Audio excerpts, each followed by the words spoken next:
Hey everybody, it's Rosie from iHeartRecipes.com, and in this video we're making blueberry cheesecake muffins.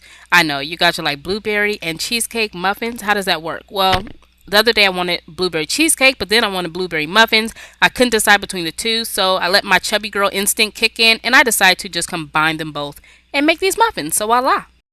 So I'm going to start off with some cream cheese that was room temperature. I'm going to add in some melted butter. You can use room temperature butter, but my butter had to be melted down because I was in a rush and I want to hurry up and eat, child. So I had to melt that butter down. So I mixed those two together, and I'm going to add in some vanilla extract along with some lemon juice. Next, I'm going to crack open one large egg and add it into this bowl. I'm going to grab my handheld mixer, mix everything. And last but not least, I'm going to add in 1 cup of milk. I'm using 2%, but you can use whole milk, low fat, it doesn't matter. Mix those ingredients. And I don't want you to obsess about the lumps. You want it like that. Leave those lumps be, and I will tell you about that later on. Move that aside, and then let's work with our dry ingredients. I have some all-purpose flour that I'm going to add into my sifter here.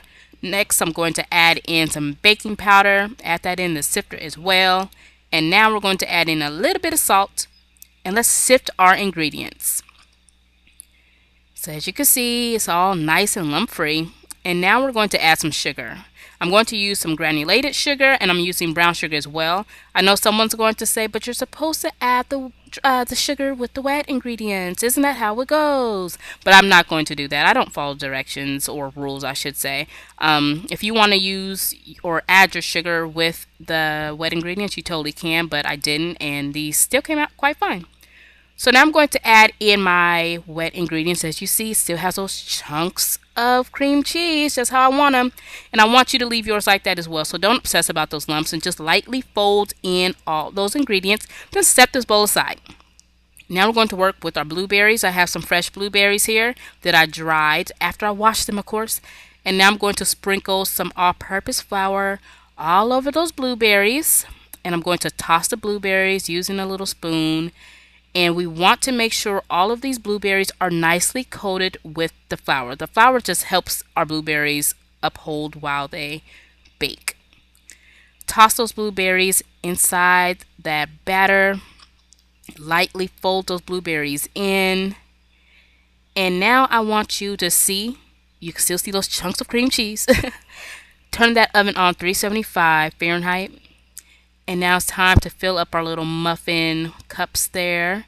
And if you are a muffin fan like I am, be sure to check out my banana muffin recipe. It's very easy and delicious, might I add. So if you haven't checked it out, be sure to do so. So now I'm going to sprinkle some washed raw sugar on top. This is going to add that really sweet and crunchy topping on top of your muffins. Don't skip out on this if you don't have to. It is just delicious. And now we're going to place this in the oven for 25 minutes. And when it comes out, this was our finished look. Check out Mr. Pinky in the background. He is my main man. He makes sure I don't burn anything in the oven. And he thought it smelled good. By the way, he's my kitchen timer if you haven't, picked up on that. So now it's time to pull this back and look inside the muffin. As you can see, we have the cheesecake pieces throughout. We have the blueberries. And honey, these muffins just gave me life, child. They was just that delicious. So that's it. Don't forget to give this video a thumbs up, subscribe if you haven't already, and visit my blog for the exact measurements. See you all soon.